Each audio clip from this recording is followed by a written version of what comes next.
A few months ago, I made a video sharing some K-pop conspiracy theories, and you seem to have liked it a lot, so I decided to bring a part 2. As I saw a lot of people asking for this video, I ask you to leave your thoughts on each theory once I finish covering it. Because videos like this requires a lot of research, and doesn't get as much comments since certain topics end up overshadowing others. But enough said, let's look through some K-pop conspiracy theories, now particularly focused on older generations.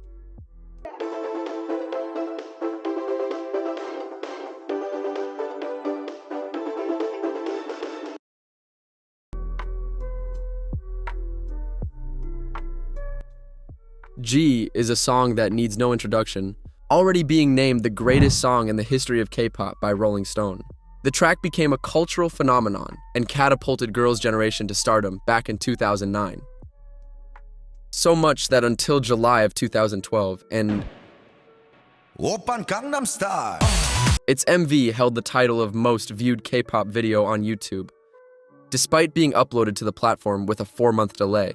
G became the first K-pop music video to surpass the mark of 80 million views on the site, which of course was a huge accomplishment, not only for Girls' Generation, but also for K-pop as a whole.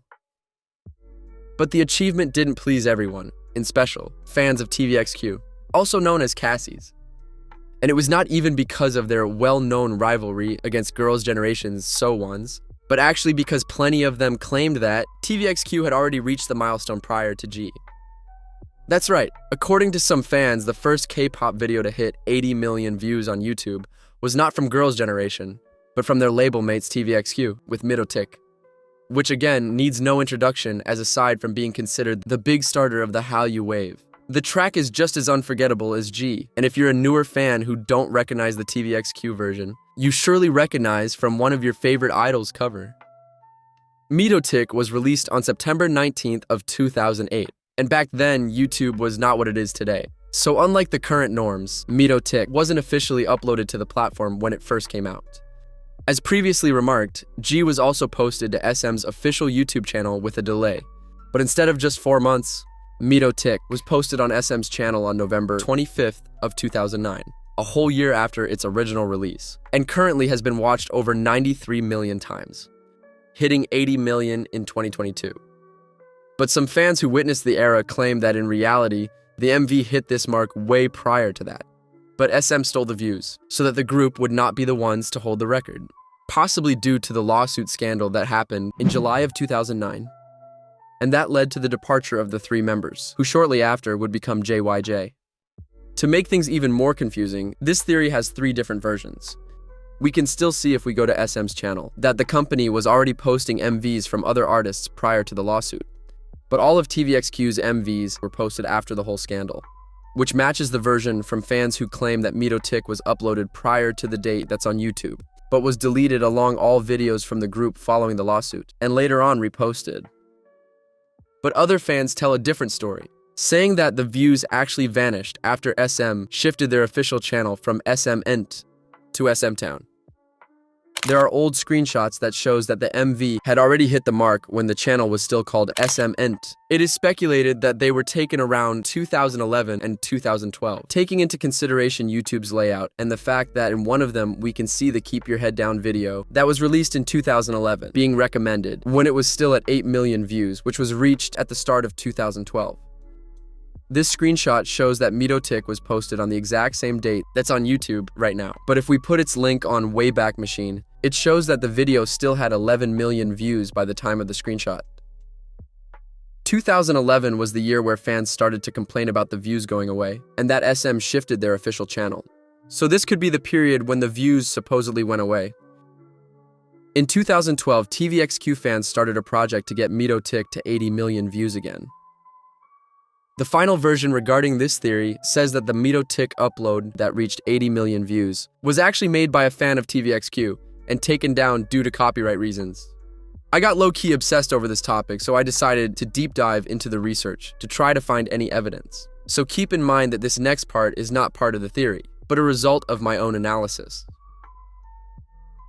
From my research, an upload made by the user Sumberlozy just 2 days after pt.2 officially came out was the most relevant upload of the video made before SM started to officially post their artists' MVs. I found a screenshot of this upload that was taken on November 1st in an article. It shows that the video accumulated almost 650,000 views just days after posted, and by the start of 2009 had already surpassed the million mark. On March 7th of 2009, Sumber Lozi was ranked the 9th most watched channel in South Korea that day, and 91st of all time. But in 2010, the channel was taken down due to repeated or severe violations of community guidelines or claims of copyright. I'm not trying to say that Sumber Lozi's upload was the one that got 80 million views. I'm trying to show how big the demand for pt.2 was, even though YouTube was not as commonly used as it is today.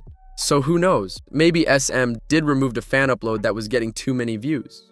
There's a lot of them that are still up 16 years later, but the thing is that they didn't reach a lot of attention, so a company had no reason to be bothered by them, unlike if it had achieved a big record.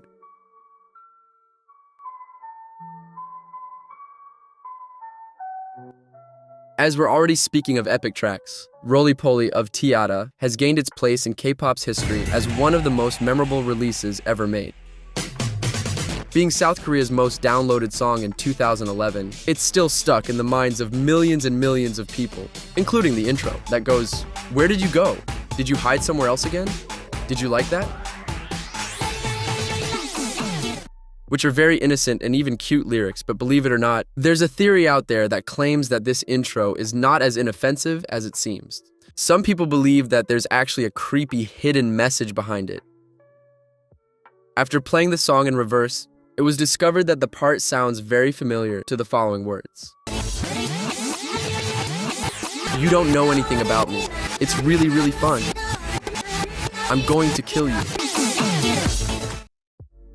The theory that Roly Poly is a cursed song started on the internet, but became very popular and even reached the general South Korean public.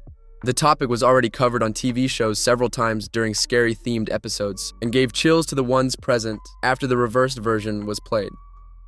이거 무섭다. 이거는 노래가 발랄하니까 무슨 동화 아니 근데 저렇게 내가 이거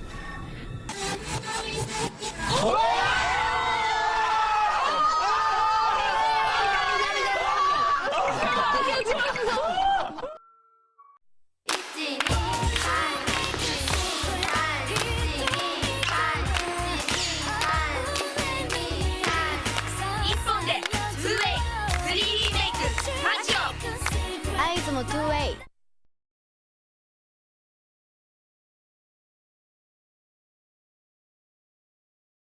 The song that made this method of playing songs in reverse to hear what it sounds like, known as backward masking, become popular among Koreans was released way before T-ara's. Back in the first generation, by the most popular group among teenagers at the time, Seo Taiji and Boys.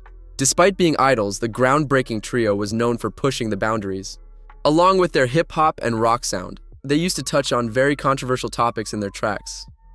With the 1994 heavy metal track Classroom Idea, in particular, explicitly criticizing Korea's educational system for being manipulative and brainwashing, which caused an uproar among educators and parents at the time who thought that the trio was a negative influence over the younger generation. But that wasn't even the biggest controversy surrounding the track. Classroom Idea actually caused more disturbance due to its reversed version, as it made the artist be accused of being part of a satanic cult. At the time, the majority of people still listened to music through tapes. Depending on the player, the tape could be manually rewound or flipped over, and some had a reverse button that would make the music play backwards. After someone decided to do this with Seo Taiji and Boys' third album, Dreaming of Bohai, talks that diabolic messages were hidden in the fourth track began to circulate, because many could swear that they were hearing, quote, "I don't have enough blood. I'm hungry for blood. If you don't give me blood, it won't be fun." During the chorus that was recorded by the vocalist of Crash in his signature growling style.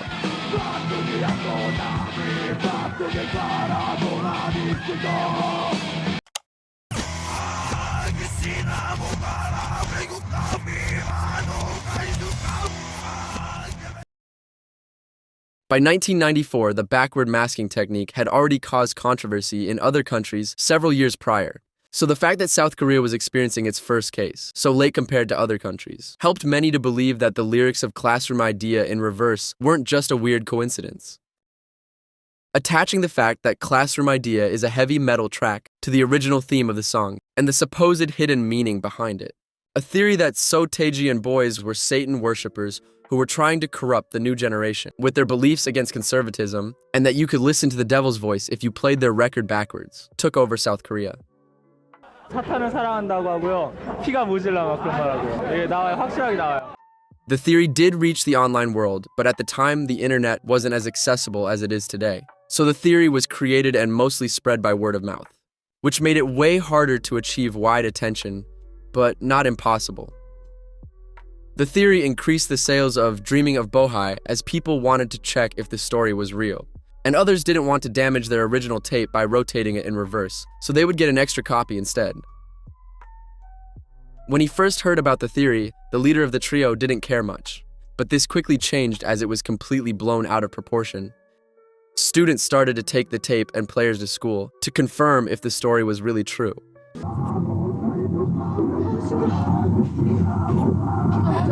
It came to a point that the theory was being shared with a sensationalist and irresponsible tone on newspapers and TV shows, even making it into the 9 o'clock news. 최근 청소년들 사이에는 그룹 서태지와 아이들 노래를 거꾸로 틀어보면 악마의 소리가 나온다는 괴이한 소문이 번지고 있습니다. 서태지 씨 측은 즉각 일부 종교단체들의 터무니없는 모략이라고 맞섰습니다만, 그러나 이와 같은 소문이 번지는 데는 최근에 사회 불안 심리도 작용하고 있다는 것이 전문가들의 분석입니다. 오정환 기자의 보도입니다. People began to dig more into Seo Taiji and boys to try to find more possible evidences of their supposed religion. The show of KBS2, Entertainment Relay, reported that the last part of their previous hit, Anyhow song, also contains a hidden message, claiming that when played backwards, it sounds like, "I will love the devil inside me forever."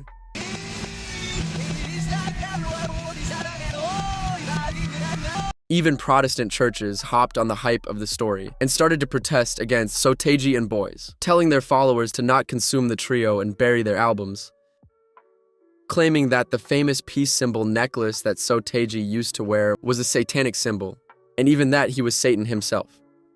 It got so bad that the promotion period of the trio's third album was shorter than usual. They began to lose fans. Some went as far as to break their CDs and sent them to the boys. So they had to go on TV to clarify that the story was not true. And Seo Taiji said that he suspected that the whole story was part of a scheme made by religious groups against them. 처음에는 아무 일도 아니라 생각해서 그냥 넘어갔었는데 요즘 와서 굉장히 확산된 것 같은데요. 일단 결론부터 말씀드리면 절대 아니라고 말씀드리고 싶고요. 보통 외국에 이런 사탄을 숭배하는 사람들은 자기가 사탄이라고 막 떠들고 다녀요, 일부러. 저 같은 경우에는 전혀 그렇지 않거든요. 일단 영어 같은 경우에는 가능할지 모르는 백워드 매스킹인데요. 한국말 같은 경우에는 언어학 박사도 모를 정도로 어려워요. The theory became so big that it is now part of South Korea's pop culture, even being referenced in the 2013 hit drama Reply 1994. 오메. 아, 영준아! 서태지가 사탄이란다, 사탄. 어머야, 진짜가? As the years went by and the controversy petered out, Seo Taiji turned this unfortunate incident that marked his trio's career into art. In the year 2007, Classroom Idea gained a remix to celebrate the living legend's 15th debut anniversary. The remix was released with a music video poking fun at the media and people who believed and spread the theory, showing the singer covered in newspapers from that period. At the end of the video, he added the infamous backward masking and tear up the newspapers off his face while laughing.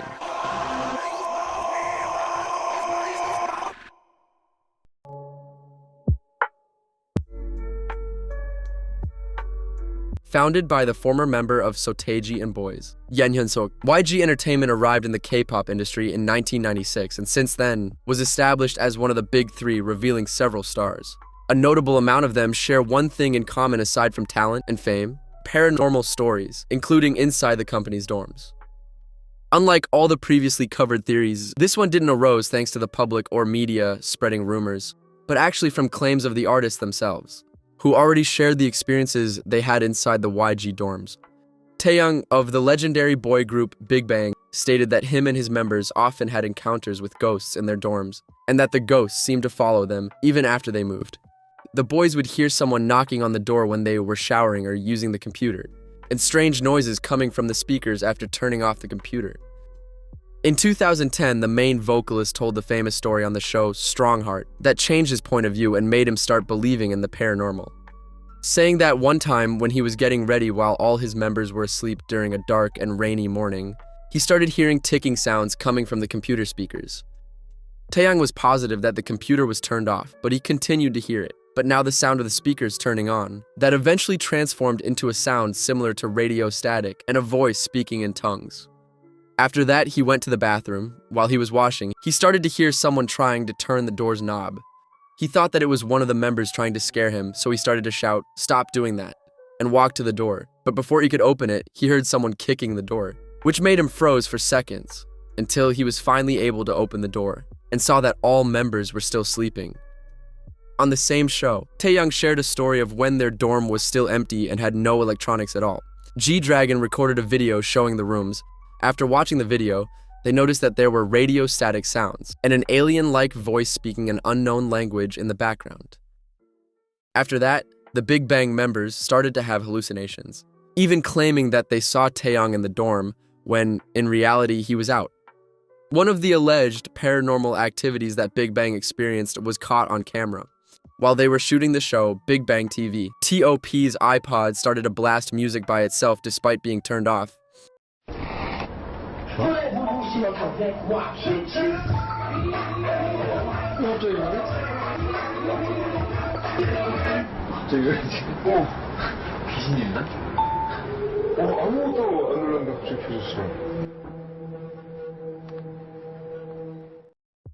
The scary stories surrounding YG were passed from generation to generation, and new ones continue to pop up. When they were still rookies, members of Blackpink claimed that they heard the stories from their label mates, and they experienced their own several times as well. One of them was also caught on camera. When Lisa was in the group's dorm filming an episode of her show, and all of a sudden, strange and distant noises began to echo, even though she was the only person present in the dorm. 무서워. 혼자라서 너무 무서워요. 아유, 혼자예요? 무서워. 무슨 소리야? 진짜 무서워.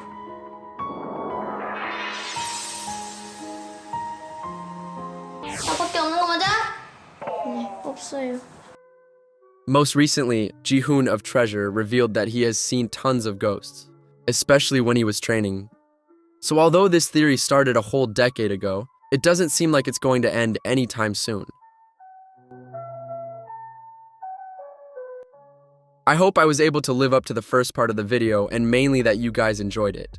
If you did, share your thoughts with me in the comments, and don't forget to subscribe to the channel and to like the video, because otherwise... 만져라 바네리아 혜택을 켜면 흔들기도 있고 누르기도 있고 기울기도 있고 입기도 있고 돌리기도 있고 뜨기도 있고